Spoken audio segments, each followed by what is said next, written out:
자, 이제 요 정도로 하고 진짜 내가 한국에 와서 우리 박준호 목사님을 만난 것이 정말 얼마나 감사한지. 우리 박 목사님은 한국에 있는 모든 공동체들을 다 섭렵하고 서치하고 다니셨어요. 그러니까 지금부터 우리 박준희 목사님 발표를 듣고 질의응답하면서 또 이야기하기로 하죠. 제가 지금 이제부터 좀 발표를 하겠습니다. 오늘 제가 뭐 나누고자 하는 내용은 어떤 공동체론을 이야기하고자 하는 것은 아니고요. 제가 한 20여 년 동안 공동체를 탐방하고 기독교 공동체부터 시작해서 생태 공동체까지를 다녔는데 그걸 다 소개는 못하고 좀 간략하게 한 10군데 정도 공동체를 좀 소개를 하고 싶습니다. 그리고 대부분 기독교 공동체를 기반한 공동체고 마지막으로 변산 공동체를 이렇게 예를 들어서 좀 나눔을 좀 하겠습니다. 한국 지금 공동체가 어디까지 왔는가 좀 우리가 좀 생각해 보아야 될 것 같습니다. 한 1990년대에 생태 공동체가 많이 일어났습니다. 막 불같이 일어나서 그 친환경을 하기 위해서 대안적인 운동으로 막 일어났는데 지금까지 지속되고 유지된 공동체가 한국 땅에 거의 없다는 것이 조금 아이러니한 이야기입니다. 제, 예, 우린 다르게 살기로 했다라는 이 책이 있는데 이 책이 그 조연 기자죠. 한겨레 신문 종교 전문 기자인데 이분이 2018년도에 이 책을 썼어요. 근데 이분이 쓴 내용이 보면 이제 거의 대부분 종교 공동체를 이야기했고 그 마을이 공동체를 만들어가는 그런 공동체 이야기도 있고 국내 해외까지 해서 불교 공동체 그러니까 태국에 있는 아속이라고 하는 그 지역에 있는 이 공동체 작년에 올해 돌아가셨을 거예요. 그 아속 그 설립자 되신 분이. 근데 아무튼 이 공동체가 이 책을 꼭 한번 안 읽어보신 분들은 꼭 읽어보셨으면 좋을 것 같습니다. 왜냐하면 많은 도움이 될 것 같습니다. 지금 한국의 이 태안에 사김의 공동체라고 있는데 예, 이분이 누구냐면 김현진 박사님, 임현진 교수님인데 현재 평택대학교 교수로 계셔요. 2012년도에 이제 태안에 이 사김의 공동체를 시작한 거죠. 이제 독일의 헤르노트 공동체를 모델로 삼아가지고 두 가정이 공동체 시작을 했어요. 근데 이 공동체 특징은 지금은 2012년도 시작했는데 뭐 가정이 몇 가정이 살고 그런 모델은 아닌 것 같아요. 근데 이제 이분의 특징은 공동체 비전 학교를 매년 매 기수를 이렇게 3박 4일 동안 진행을 해요.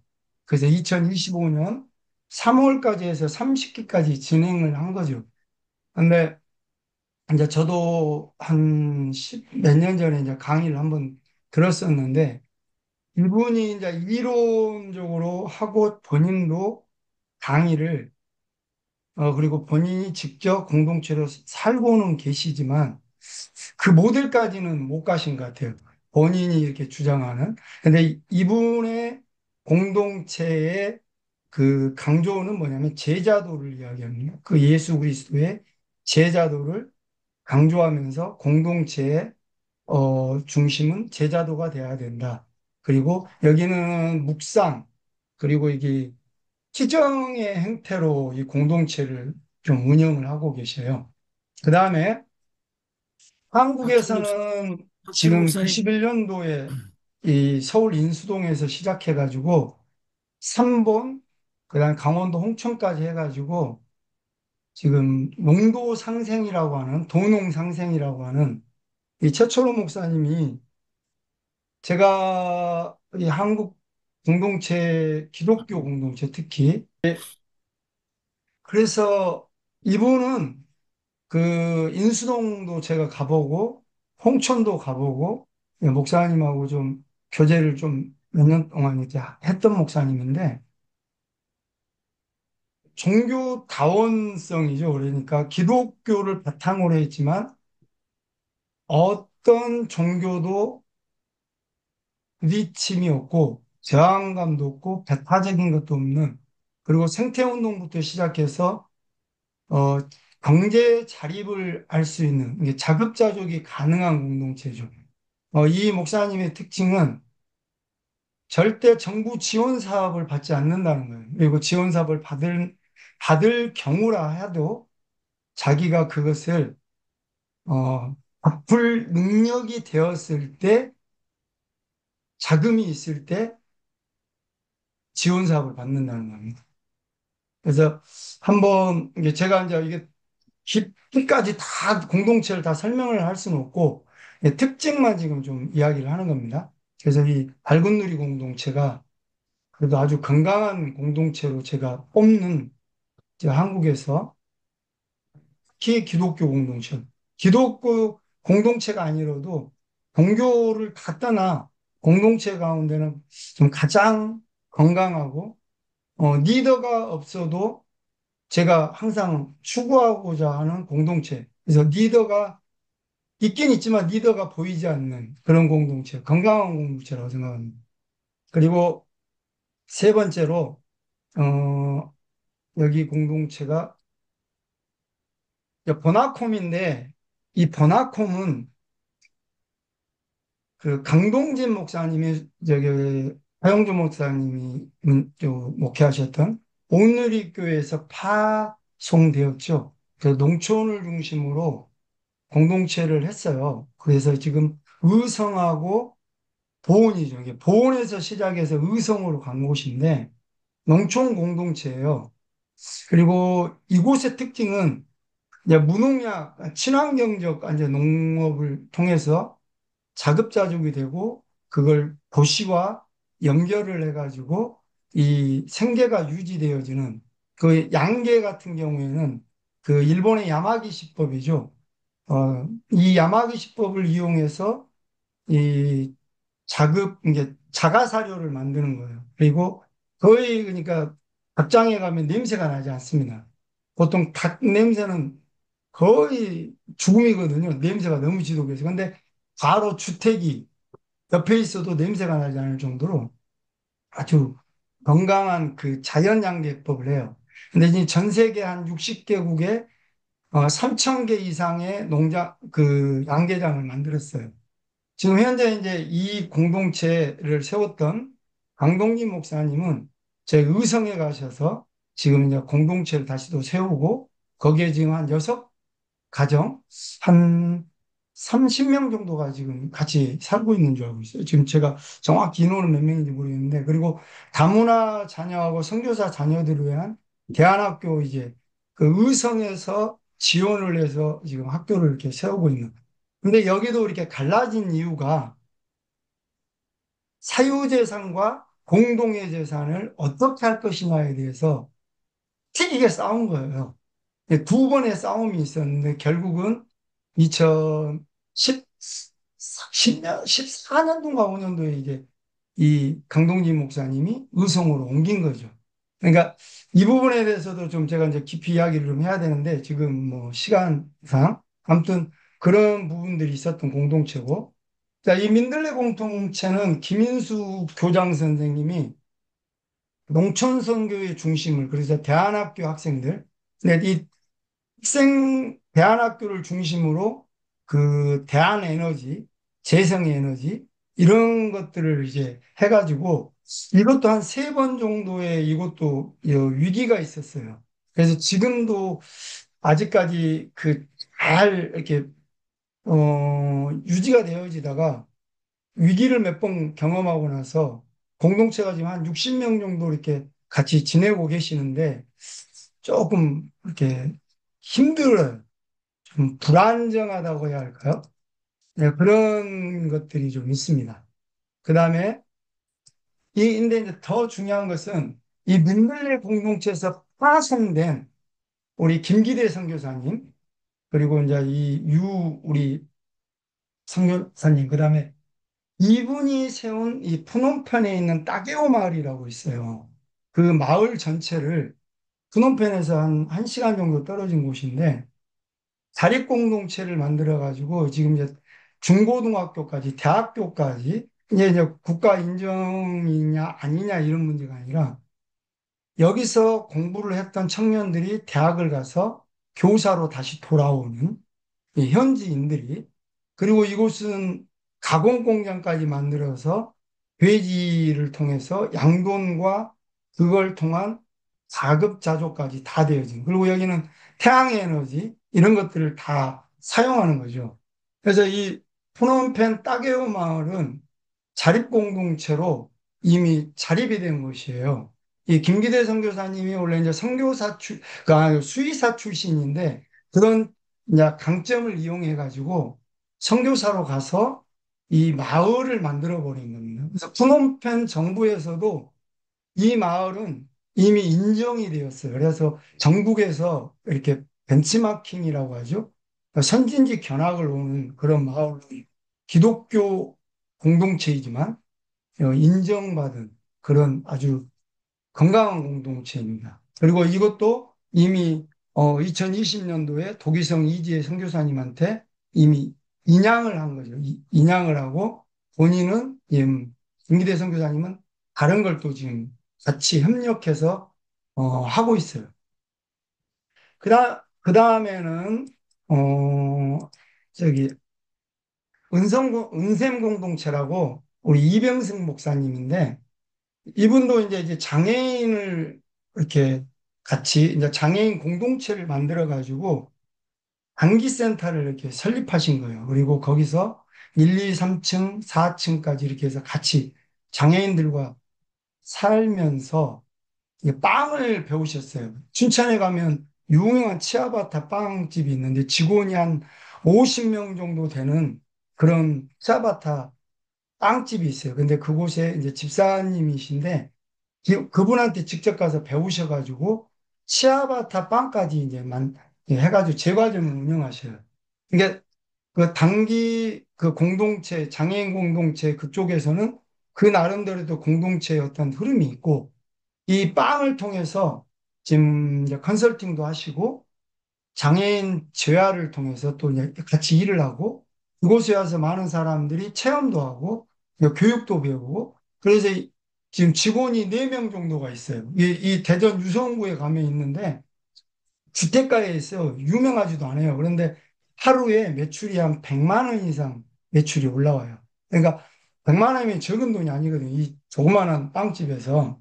그래서 직원을 4명 정도 이렇게 돌아갈 수 있는 지금 그런 공동체로 같이 살고 있는 거죠. 그래서 은행 공동체가 있고, 이 은행 공동체는 이것도 서울의 도봉동에 있어요.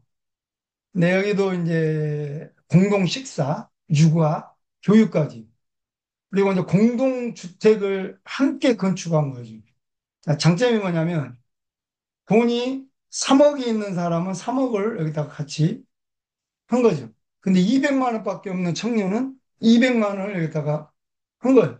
그러나 생활을 하는 데 있어서는 내가 3억을 냈으니까 내가 더 뭐 이렇게 힘을 주고 어떤 권위가 있고 권력을 가지는 게 아니라 누구나 이 공동체, 이 주택 안에서는 자유롭다는 겁니다. 그래서 이 공동체도 이제 이 목사님, 이제 박인수 목사님 세우셨는데 여기도 조금 지금 이제 그 2년 전부터 좀 이렇게 그 복음주의 보통 기독교 입장에서 이야기하면 좀 흔들림이 있다. 그러지만 그것은 무엇이냐면 그냥 종교다원성을 이렇게 그 품고 가기 때문에 배타주의가 아니다 보니까 그 기독교 입장에서 봤을 때는 저기도 좀 이제 종교다원주의적인 그런 곳 아니야? 이제 이런 식으로 이제 그 이야기를 해요. 그러니까 이 공동체가 나쁘게 보이는 거죠. 근데 절대 그렇지 않습니다. 건강합니다. 이 공동체도. 그런데 더 중요한 건 이제 이 분일세바 공동체가 참 재밌는 곳입니다. 아파트에서 저기 성북구 아파트 쪽에서 시작을 했다가 남양주로 이주를 했어요. 남양주에도 지금 5층짜리 건물 그대로 갖고 있습니다. 그리고 이제 여주에 이렇게 이전을 해가지고 지금 30가정이 살아요. 한 120명 정도가 지금 한 17년 정도 됐습니다. 이분의 이영용 목사님인데 이것도 이제 이분의 하신 말씀이 중요해요. 목사님, 제가 그랬거든요. 목사님 정도, 이 정도의 지금 영향력이면 외부에 강의를 해야 되고, 좀 알려야 되지 않겠습니까? 그러니 이분이 하신 말씀이 3대가 아직 공동체를 이루어 보지 않았다. 그래서 언제든지 우리는 공동체가 무너질 수 있다. 그래서 아직은 내가 공동체란 말을 못하겠다. 그러나 공동체를 지향하며 간다라고 이야기하에 제가 깜짝 놀랐습니다. 인터뷰도 해야 되고, 좀 강의도 좀 하고, 목회자들 불러다가 좀 가르치면 안 되겠습니까? 이렇게 이루었으니까. 근데 이번에 아주 저는 그 말에 좀 이렇게 충격을 받았죠. 야, 근데 이 공동체에 이제 위험성이 몇 가지 있어요. 일단 저한테 제가 다시 일단 물어보시면 제가 답을 좀 드리겠습니다. 그리고 이제 이 서로마을 공동체라고 있는데 여기는 그룹홈을 통해서 청년들의 이 자립마을 공동체를 만들었어요. 김성동 목사님이 그룹홈의 전국 회장도 하셨던 분인데 지금 한 60명 정도가 청년들, 저 아이부터, 갓난아이부터 20, 30대가 줄을 이루어서 살고 있는 지금 영광군도 이제 몇만 명밖에 안 되는데 지금 시골은 다 인구 소멸 도시가 되는데 고리어 이곳은 마을이 서로 마을이라는 마을을 만들었어요. 그리고 지금 학교 폐교 안에 헤비타드가 이번에 세 채를 또 건축을 해주셔가지고 청년들이 살 수 있도록 집을 하고 이곳에도 이제 빵 가게, 햄버거 가게, 피자, 저기 카페랑 이제 이런 것들을 통해서 청년들이 고 모내기랑 여기는 농사도 같이 다 지어요. 그래서 자급자족이 되어지는 마을입니다. 며칠 전에도 제가 이제 목사님 만나고 왔는데 아무튼 이 공동체도 그룹홈을 통해서 시작한 공동체인데 지금 마을이 이렇게 만들어졌습니다. 예, 지금까지 이제 기독교 공동체를 제가 이제 예로 더 많은 공동체들이 있는데 예를 들어서 이제 대표적으로 제가 이게 나눔을 한 거고 기독교 공동체는 아니지만 변상 공동체 우리나라의 생태 공동체 최고라고 해야 될까요? 이제 그 정도로 유명한 윤고병 교수님 이제 중국대 철학과 교수를 일찍 은퇴를 하시고 자기는 행복한 삶을 누리고 싶어서 이 변산에 오셔가지고 흙집을 지면서 학생들 이제 교육 철학을 중심으로 이것을 만들었어요. 지금도 생태화장실을 이용해요. 제가 이제 이곳에 가가지고 이제 강의를 좀 한 3일간 이렇게 했던 적도 있는데 이 공동체도 한 두세 번 정도의 위기가 있었고 지금 한 60명 정도 거주하고 있습니다. 이제 그 이유는 여러 가지가 있습니다. 그런데 어찌됐든 지금 농촌 사회가 3대가 어우러져서 지금 살아가고 있다는 것이 이 공동체의 어떤 특징입니다. 이제 이 이야기를 좀 해야 되는데 이 이야기는 제가 이제 좀 그 지금까지 이제 이야기를 다 했고 공동체를 이, 이분 이제 공동체의 특징들이 제일 중요한 것은 뭐냐? 공동의 식사를 하느냐 이 문제죠. 그리고 공동 식사를 하고 공동의 육아를 하고 있느냐. 그리고 또 하나는 공동 교육이 이루어지고 있느냐. 자립이 이루어졌느냐. 그래서 저는 이것들을 좀 중요하게 보거든요.